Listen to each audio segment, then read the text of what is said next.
the Thor teaser for Doomsday. So they're going to try and make him a little more serious again and undo what Taika Waititi did, the damage he did. A child. So he's still got his adoptive daughter from Gore the God Butcher's daughter from Love and Thunder, which wasn't a good story, and that was a terrible movie. And that's what some of this bad writing has done.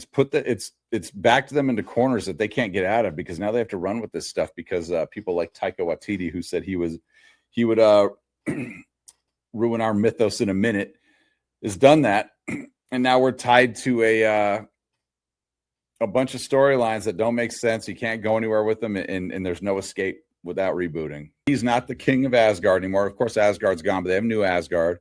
And now we have King Valkyrie, which is silly. I'm kind of sick of Stormbreaker too. He should have long hair. I thought it was cool. The short hair and Ragnarok was cool. It was you saw him get it cut off kind of as a punishment, becoming a slave in that movie. And we're past that. It's time to get the long hair back for Thor. Okay, so there is a storyline with Thor's granddaughters, which we could have done. So the goddesses of thunder. So they were kidnapped from a time stream by Gore the God Butcher. So we had Gore in Love and Thunder.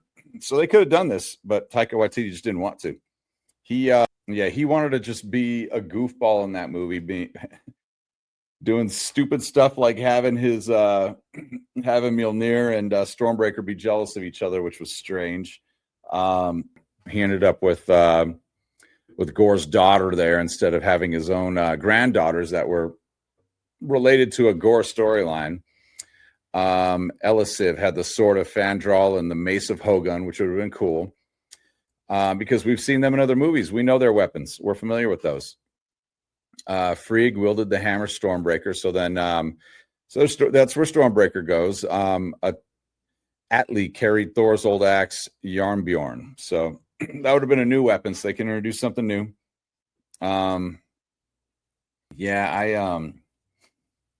I just don't think this is going to be a winner for them. I think this one's going to give them some trouble, and then Spider-Man's going to come in and make a ton of money. Spider-Man is supposed to include the Hulk, so they're going to try and fix the Hulk out here. They're going to make him a little rough and tumble again, and not so soft like he's been. And I believe that is going to be the doing of Jean Grey, who is going to be played by Sadie Sink